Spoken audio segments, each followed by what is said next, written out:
Nous avons tous ressenti cette piqûre lorsque le commentaire désinvolte ou le comportement impromptu de quelqu'un nous laisse secouer ou diminuer.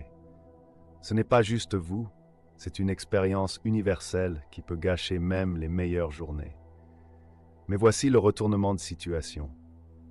Bien que nous ne puissions pas contrôler ce que les autres disent ou font, nous pouvons absolument contrôler la façon dont nous réagissons. C'est ici que la sagesse antique du stoïcisme entre en jeu, nous enseignant l'art de maintenir notre tranquillité contre vent et marée. Aujourd'hui, nous plongeons dans un sujet qui pourrait bien changer votre perception de vos interactions quotidiennes, les types de personnes qui peuvent perturber notre paix, et comment adopter un état d'esprit stoïque peut non seulement nous aider à faire face, mais aussi à prospérer face à ces défis. Alors attachez vos ceintures et préparez-vous pour un voyage de compréhension, alors que nous explorons des stratégies stoïques pratiques pour nous protéger de la négativité que les autres peuvent apporter dans nos vies. Il ne s'agit pas seulement d'éviter la toxicité, mais de construire une forteresse de calme autour de votre âme. Commençons et découvrons comment garder votre sang-froid et rester fidèle à vos valeurs, peu importe qui vous croisez. Si vous appréciez ce que nous faisons ici, je vous demande une simple faveur gratuite. Abonnez-vous et ne sautez aucune partie de la vidéo pour garantir que vous bénéficiez pleinement des enseignements du jour. Nous connaissons tous quelqu'un comme cela. Ces individus qui semblent avoir le don de trouver des défauts dans presque tout ce qui les entoure. Que ce soit votre travail, vos choix ou même vos succès, il ne manque jamais une occasion de souligner ce qui aurait pu être mieux.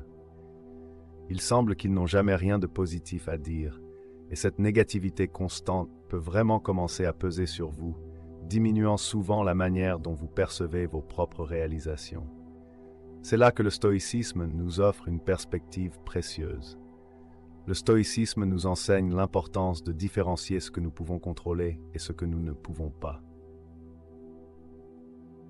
Les opinions des autres, en particulier des critiques, tombent dans la catégorie des choses que nous ne pouvons pas contrôler. Ce que nous pouvons contrôler, cependant, c'est notre réaction à ces opinions. Le stoïcisme nous pousse à ne pas nous laisser influencer par des opinions extérieures qui ne contribuent pas positivement à notre croissance. Au lieu de cela, nous devrions maintenir notre harmonie intérieure et ne pas laisser une telle négativité perturber notre tranquillité d'esprit. Il est important de reconnaître qu'il y a une différence entre les retours constructifs qui sont destinés à nous aider à nous améliorer et les critiques inutiles qui n'ont pour but que de décourager. Les retours constructifs sont généralement formulés avec respect et viennent d'un désir de voir des améliorations. Les critiques incessantes, en revanche, manquent souvent de fondement dans une préoccupation authentique et peuvent être formulées de manière dure et démoralisante. Comment gérer le critique de manière stoïque? Cela commence par comprendre que leurs critiques en disent plus sur eux que sur nous. Il s'agit de maintenir notre calme et de choisir de ne pas laisser leurs mots affecter notre estime de soi. Nous pouvons écouter, car parfois même les critiques les plus dures peuvent révéler quelque chose d'utile. Mais nous n'avons pas à internaliser tout ce qu'ils disent. Nous devons filtrer leurs paroles, prendre ce qui est utile et rejeter ce qui ne l'est pas. En faisant cela, nous pratiquons l'un des principes fondamentaux du stoïcisme. Nous concentrer uniquement sur ce que nous avons le pouvoir de changer, à savoir nos pensées et nos actions, et non les opinions des autres. En adoptant cette approche, non seulement nous nous protégeons de la négativité inutile, mais nous cultivons également un caractère plus fort et plus résilient, qui reste ferme face à toute critique, sachant que notre valeur est définie par nos vertus et nos actions, et non par les critiques souvent infondées des autres. Vous connaissez probablement quelqu'un qui correspond parfaitement à cette description. Les aimants à drame sont ces individus qui non seulement semblent prospérer dans le chaos et le conflit, mais ont aussi le talent d'entraîner les autres dans leur tourbillon de problèmes. C'est comme si leur vie était une série de crises sans fin, chacune plus dramatique que la précédente. Chaque fois que vous êtes autour d'eux, c'est comme être dans l'œil d'une tempête, esquivant constamment des débris émotionnels. Cela peut être incroyablement épuisant, car cela sape votre énergie et détourne votre attention de vos propres priorités et de votre paix. Maintenant, considérons l'approche stoïque pour gérer de tels individus. Le stoïcisme, une philosophie profondément enracinée dans la sagesse pratique, nous enseigne la valeur de l'équanimité, l'art de maintenir un esprit calme et équilibré, quelles que soient les circonstances extérieures. Les philosophes stoïciens, comme Marc Aurèle et Sénèque, soulignent l'importance de ne pas nous laisser emporter par les tumultes émotionnels des autres. Ils nous conseilleraient de protéger jalousement notre tranquillité intérieure, car une fois perdue, elle peut être difficile à retrouver. Pour gérer les aimants à drame, il est crucial de rester calme et détaché. Cela ne signifie pas être indifférent ou insensible, mais plutôt comprendre que se laisser entraîner dans le drame des autres ne les aide pas et nous nuit certainement. Cela signifie reconnaître quand une situation n'est pas notre bataille à mener ou quand notre intervention ne fait qu'ajouter au chaos. En maintenant une frontière claire entre leur tourmente et notre paix, nous protégeons notre stabilité émotionnelle, qui est trop précieuse pour être compromise. Mais comment garder son calme autour d'un aimant à drame de manière pratique? Tout d'abord, il est utile d'être observateur et de reconnaître les schémas dans leur comportement. Si vous remarquez que les interactions mènent souvent à des émotions exacerbées ou à des conflits inutiles, préparez-vous mentalement avant de vous engager.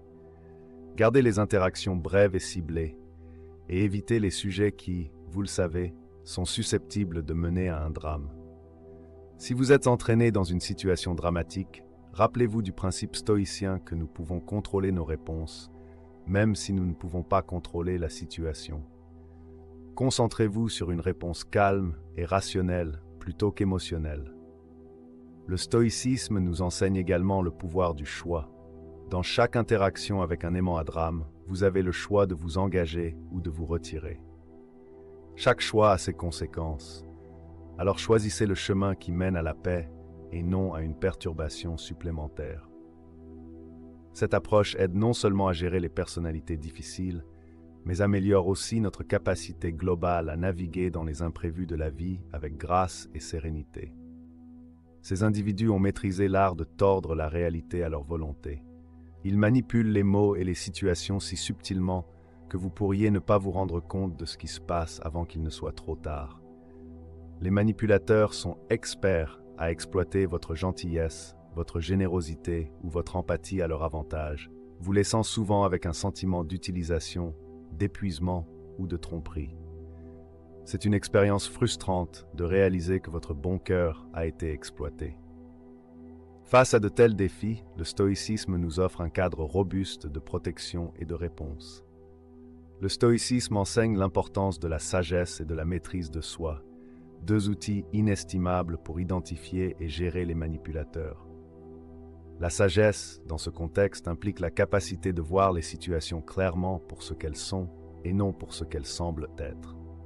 Cela signifie développer le discernement pour remarquer quand les actions de quelqu'un ne sont pas en accord avec ses paroles ou lorsque ses demandes semblent servir de manière disproportionnée ses intérêts.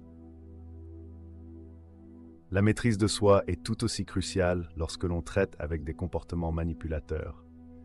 Les manipulateurs comptent souvent sur la provocation de réactions émotionnelles fortes pour obtenir ce qu'ils veulent, que ce soit par la culpabilité, la peur, la sympathie ou même l'amour. Ils jouent sur ces émotions pour vous pousser à agir contre votre meilleur jugement. Le stoïcisme nous conseille de garder la tête froide et une neutralité émotionnelle, ce qui aide à empêcher nos boutons d'être poussés. En ne laissant pas nos émotions brouiller notre jugement, nous pouvons voir plus clairement les intentions des manipulateurs et répondre avec rationalité plutôt que par impulsion. De plus, les stoïciens soulignent la vertu de la justice, qui consiste à traiter les autres équitablement et à être traités équitablement en retour. Lorsque vous reconnaissez la manipulation, c'est un signal que la relation n'est pas fondée sur l'équité ou le respect. Garder vos distances avec les manipulateurs n'est pas seulement une mesure de protection, mais une position en faveur de la justice dans vos relations interpersonnelles. Cela envoie un message clair que les tactiques trompeuses ne sont ni efficaces ni bienvenues. Pour tenir les manipulateurs à distance de manière efficace, pratiquez l'affirmation de soi. Soyez clair sur vos limites et faites-les respecter de manière cohérente. Lorsque vous communiquez vos limites avec confiance et clarté, vous laissez peu de place à un manipulateur pour exploiter. Il est également utile de garder les interactions factuelles et de ne pas fournir d'informations personnelles inutiles que les manipulateurs pourraient utiliser comme levier contre vous.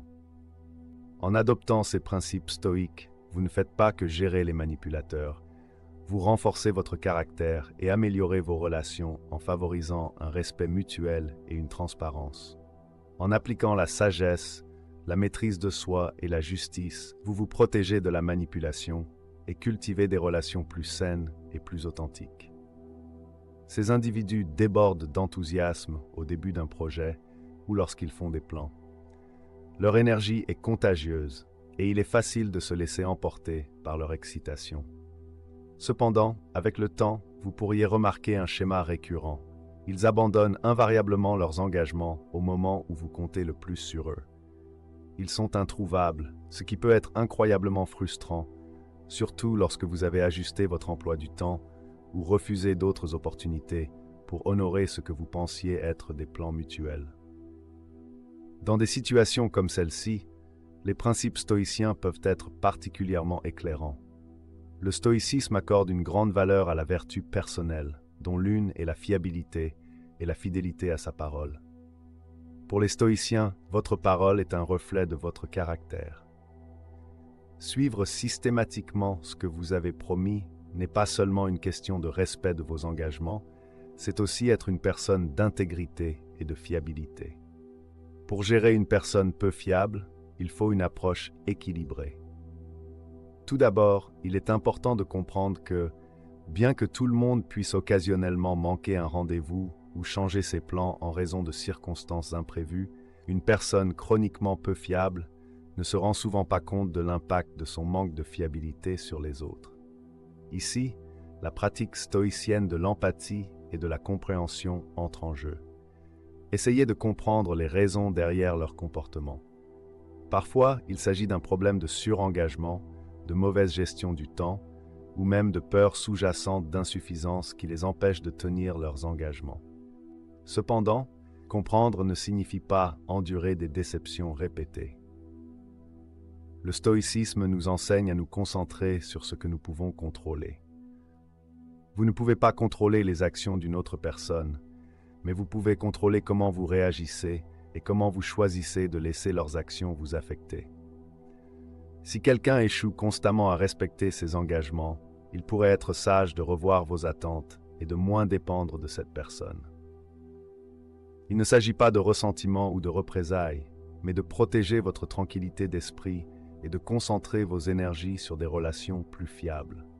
De plus, valoriser ceux qui honorent leurs paroles, comme les stoïciens, valorisent la vertu, signifie choisir activement de passer plus de temps avec des personnes fiables et dignes de confiance.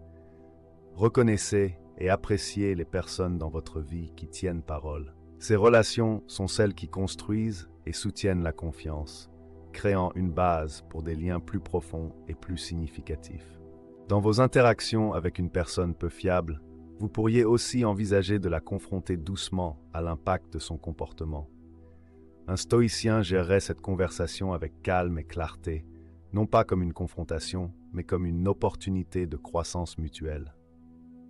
Expliquez comment leur manque de fiabilité vous affecte et suggérez des moyens pour qu'ils puissent s'améliorer. Parfois, une petite prise de conscience peut faire une grande différence. Ce type de personne peut être familier à beaucoup d'entre nous.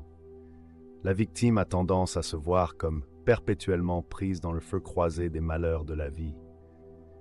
Peu importe ce qui se passe, ils se perçoivent comme la cible, jamais en faute et souffrant toujours plus que les autres. Ils ont un récit pour chaque situation et dans chaque histoire, ils jouent le rôle principal de le fait, âme malheureuse ayant reçu une mauvaise main. Ce refus de prendre la responsabilité de leurs actions peut être épuisant, surtout lorsque chaque conversation se transforme en une récitation de leurs griefs et de la manière dont le monde semble être aligné contre eux. Dans ces interactions, le stoïcisme offre une perspective précieuse. Le stoïcisme nous enseigne l'importance de l'empathie et de la compréhension envers les luttes des autres. Cependant, il souligne également la nécessité de protéger notre propre bien-être émotionnel. Marc Aurèle, un philosophe stoïcien et empereur romain, a noté que nos réactions aux événements externes sont plus sous notre contrôle que les événements eux-mêmes. Lorsqu'on traite avec une victime, cela signifie reconnaître quand l'empathie se transforme en drain émotionnel. Il est crucial d'offrir du soutien, mais il est tout aussi vital de se protéger de être entraîné dans un cycle continu de négativité. Une approche stoïcienne pour gérer la victime implique de fixer des limites claires. Il ne s'agit pas d'être froid ou indifférent, mais de maintenir une distance saine qui empêche leur vision des choses de dominer votre propre perspective et état émotionnel. Lorsqu'on interagit avec quelqu'un qui se voit constamment comme une victime, il est utile de l'encourager doucement à voir comment il pourrait avoir le pouvoir de changer leurs circonstances ou leurs réactions à celles-ci. Il ne s'agit pas de rejeter leurs sentiments, mais de les aider à réaliser leur agence et leur capacité de résilience, des principes clés de la pensée stoïcienne. De plus, pratiquer le stoïcisme signifie ne pas se laisser trop affecter par le récit perpétuel de souffrance de quelqu'un d'autre. Les stoïciens s'efforcent de maintenir la tranquillité intérieure et la pensée rationnelle en se concentrant sur ce qui peut être contrôlé. Cela inclut notre perspective et nos réponses émotionnelles. Lorsque la victime commence son refrain familier, rappelez-vous que bien que vous puissiez offrir du soutien, vous n'êtes pas responsable de changer leur vision du monde. Vous pouvez écouter, donner des conseils lorsque c'est approprié, puis prendre du recul pour maintenir votre tranquillité d'esprit. Dans vos interactions, essayez toujours de trouver un équilibre entre compassion et préservation de soi. Cet équilibre est crucial non seulement dans les relations avec les victimes, mais dans toutes les relations. En cultivant cet équilibre, vous vous assurez de donner aux autres l'empathie qu'ils méritent, tout en ne compromettant pas votre propre stabilité émotionnelle. Grâce à cette pratique stoïcienne, vous découvrirez que vous pouvez être un ami ou un collègue de soutien sans vous perdre dans l'histoire de malheur de quelqu'un d'autre. Ces individus se comportent avec un air de supériorité, souvent en méprisant les autres, comme s'ils détenaient un statut plus élevé. Ils croient être meilleurs que tout le monde et ne se gênent pas pour le montrer, que ce soit par des commentaires méprisants, des conseils condescendants, ou simplement par une attitude qui, subtilement ou non, place les autres en dessous d'eux. Ce comportement peut être très rebutant, créant une atmosphère de malaise et même de ressentiment. D'un point de vue stoïcien, ce genre de supériorité est mal orienté. Le stoïcisme nous enseigne que la véritable supériorité ne réside pas dans le statut social, la richesse financière ou les accolades académiques. Elle réside dans la vie vertueuse et l'intégrité éthique. Les stoïciens croient que la meilleure mesure de la valeur d'une personne est son caractère, sa capacité à agir avec sagesse, justice, courage et modération, indépendamment de ses circonstances extérieures. Dans cette optique, rabaisser les autres est en réalité un signe de faiblesse, non de force. Cela montre un manque des vertus mêmes qui définissent la véritable grandeur. Lorsque vous rencontrez un supérieur, le stoïcisme offre une perspective ancrée. Il nous encourage à ne pas être dérangés par leur arrogance, mais à rester concentrés sur la cultivation de nos propres vertus. Souvenez-vous, personne ne peut vous faire sentir inférieur sans votre consentement. Comme l'a sagement dit Eleanor Roosevelt, ce qui s'aligne étroitement avec les principes stoïciens. Votre estime de soi vient de l'intérieur, basée sur vos propres efforts pour bien vivre, et non sur la façon dont les autres vous perçoivent ou vous traitent. De plus, en traitant avec un supérieur, il peut être utile de pratiquer l'empathie, une autre valeur stoïcienne. Souvent, de tels complexes de supériorité découlent d'insécurité ou d'expériences passées où ils se sont peut-être sentis sous-évalués eux-mêmes. Comprendre cela n'excuse pas leur comportement, mais cela peut vous aider à répondre avec calme et compassion plutôt qu'avec défensivité ou colère. En faisant cela, vous maintenez votre dignité et restez fidèle aux enseignements stoïciens qui valorisent les réponses rationnelles sur les réactions émotionnelles. Dans vos interactions, efforcez-vous d'incarner les vertus que vous valorisez. Cela non seulement établit un exemple positif, mais crée aussi un contraste avec leur comportement qui peut parfois les amener à une autoréflexion. Si le comportement du supérieur devient trop préjudiciable à votre tranquillité d'esprit, rappelez-vous que le stoïcisme nous enseigne également l'importance de choisir judicieusement nos associations. Il est entièrement dans vos droits et bons jugements de vous éloigner de ceux qui sapent constamment le bien-être des autres par leur arrogance. En incarnant la véritable définition stoïcienne de la supériorité, qui privilégie la vertu à la vanité, vous renforcez l'idée que la véritable force réside dans le caractère et non dans une hiérarchie perçue. Cela non seulement bénéficie à votre croissance personnelle, mais peut également influencer subtilement ceux qui vous entourent à reconsidérer leurs propres attitudes et comportements. Ils ne peuvent peut-être pas exprimer ouvertement leur insatisfaction, mais vous pouvez sentir une froideur subtile ou des remarques négatives qui suggèrent qu'ils ne sont pas ravis de vos accomplissements. La nature éphémère et changeante des événements extérieurs, y compris les opinions négatives des autres. Lorsque vous êtes confronté à un pessimiste, rappelez-vous que vous avez le pouvoir de choisir votre réaction et de maintenir votre propre vision positive de la situation. Le stoïcisme nous encourage à ne pas laisser la négativité des autres influencer notre tranquillité d'esprit. Au lieu de cela, concentrez-vous sur ce que vous pouvez contrôler, vos pensées, vos réactions et vos attitudes. En adoptant cette approche, vous renforcez votre résilience face à la négativité et évitez de tomber dans le piège du pessimisme. Il peut également être utile de réorienter doucement les conversations avec un pessimiste vers des perspectives plus positives ou des solutions constructives. Cela ne signifie pas ignorer leurs préoccupations, mais plutôt les aider à voir qu'il existe des moyens de surmonter les défis et d'aborder les situations avec un esprit plus optimiste et résilient. De plus, le stoïcisme met en avant l'importance de la patience et de la compréhension. Plutôt que de se sentir frustré ou exaspéré par le pessimisme constant, essayez de comprendre les racines de cette négativité. Peut-être sont-ils confrontés à des défis personnels ou à des insécurités qui les amènent à adopter une perspective sombre. En répondant avec compassion et patience, vous pouvez non seulement préserver votre propre paix intérieure, mais aussi offrir un soutien qui pourrait les aider à voir les choses sous un angle différent. Enfin, n'oubliez pas de protéger votre propre bien-être émotionnel. Si le pessimisme d'une personne commence à affecter votre humeur ou votre perspective, il peut être nécessaire de limiter votre exposition à cette négativité. Fixez des limites claires pour vous assurer que vous ne sacrifiez pas votre propre tranquillité d'esprit. En pratiquant ces principes stoïciens, vous pouvez non seulement mieux gérer les interactions avec les pessimistes, mais aussi renforcer votre propre capacité à rester positif et résilient face aux défis. Vous contribuez également à créer un environnement plus sain et plus constructif, tant pour vous-même que pour ceux qui vous entourent. Que la plupart des situations comportent à la fois des aspects positifs et négatifs. Se concentrer sur la positivité ne signifie pas ignorer la réalité ou les véritables difficultés que la vie peut apporter, mais plutôt choisir de se focaliser sur les éléments qui élèvent et soutiennent votre bien-être. Cela ne signifie pas couper complètement les personnes pessimistes de votre vie, car ces individus peuvent parfois être des amis proches ou des membres de la famille. Cependant, cela implique de passer consciemment plus de temps avec ceux qui vous dynamisent et moins de temps avec ceux qui vous drainent.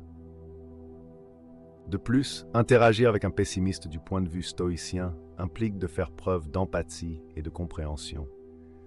Leur vision du monde provient souvent de leurs expériences ou de peurs intrinsèques. Faire preuve de gentillesse et offrir une perspective différente peut parfois aider à alléger leur vision des choses. Cependant, les stoïciens reconnaissent également l'importance de protéger sa propre tranquillité d'esprit. Si quelqu'un impacte constamment votre capacité à rester équilibré et positif, il pourrait être nécessaire de limiter votre exposition à sa négativité. En outre, lorsque vous rencontrez du pessimisme, utilisez-le comme une opportunité pour pratiquer la réflexion stoïcienne. Remettez en question la validité des déclarations négatives et envisagez des points de vue alternatifs, plus positifs ou neutres. Cet exercice non seulement renforce votre résilience face à la négativité, mais améliore également votre capacité à rester serein dans diverses situations difficiles. En adoptant une approche stoïcienne face au pessimisme, en vous concentrant sur la croissance personnelle, en maintenant un esprit tranquille et en choisissant judicieusement votre environnement social, vous créez une vie moins affectée par la négativité des autres. Cela favorise non seulement le bonheur et la stabilité personnelle, mais fait également de vous un phare de positivité pour ceux qui sont influencés par leurs propres tendances pessimistes. Ce type de personne est souvent caractérisé par une flatterie excessive et une tendance à être présent uniquement durant les bons moments. Ils semblent toujours vous soutenir et vous complimenter lorsque tout va bien et qu'ils ont quelque chose à gagner en étant associés à vous. Cependant, leur présence et leur louange diminuent souvent lorsque les temps sont durs ou lorsqu'il n'y a pas de bénéfice immédiat pour eux. Ce manque de sincérité rend difficile de faire confiance à leur motivation ou de construire une véritable connexion avec eux. Le stoïcisme, une philosophie ancrée dans des vertus telles que la sincérité, l'intégrité et le respect mutuel, offre des perspectives précieuses pour faire face à ce comportement sycophantique. Les stoïciens croient que les relations authentiques se construisent sur une base d'honnêteté et de réciprocité. Ces relations ne devraient pas dépendre du statut, du succès ou de ce que l'une des parties peut gagner de l'autre, mais plutôt être basées sur un respect mutuel du caractère de chacun et un intérêt sincère pour le bien-être de l'autre. Naviguer dans des relations avec des sycophantes implique de reconnaître la nature superficielle de leurs interactions et de comprendre que cela ne correspond pas aux valeurs stoïciennes. Une approche stoïcienne consisterait à observer leur comportement sans jugement immédiat, mais avec une prise de conscience attentive du manque de profondeur potentielle dans la relation. Cette prise de conscience vous permet de vous protéger de l'exploitation émotionnelle potentielle et de maintenir votre concentration sur le développement de relations plus véritablement réciproques et fondées sur une affection et un respect réel. De plus, faire face aux sycophantes offre une opportunité de pratiquer les principes stoïciens de détachement émotionnel et d'indifférence à la flatterie. Les stoïciens enseignent que nous devrions rester indifférents aux validations externes qui ne reflètent pas véritablement notre moi authentique. Cette pratique aide à cultiver une autosuffisance où votre sentiment de valeur et de validation vient de l'intérieur, basé sur vos vertus et actions, plutôt que sur des louanges externes motivées par l'intérêt personnel. Bien qu'il puisse être tentant de rejeter complètement les sycophantes, le stoïcisme nous encourage également à répondre avec gentillesse et compréhension. Souvent, le comportement sycophantique découle d'insécurité ou d'une compréhension erronée de la façon de former des connexions significatives. En modelant des comportements authentiques et respectueux, et en encourageant doucement ces traits chez les autres, vous pouvez aider à guider ceux qui vous entourent vers des interactions plus sincères. Alors que nous clôturons la discussion d'aujourd'hui, rappelez-vous que l'adoption des principes stoïciens enrichit non seulement vos interactions, mais vous permet également de cultiver des relations plus profondes et plus significatives. Merci de nous avoir rejoints ici à Philosophie Simple et d'avoir exploré comment naviguer les défis de la vie avec sagesse et vertu. Si vous avez trouvé cela éclairant, ne manquez pas notre prochaine vidéo qui apparaît maintenant sur votre écran, où nous plongeons encore plus profondément dans la sagesse stoïcienne. Merci de faire partie de notre communauté. Restez sages et à la prochaine fois.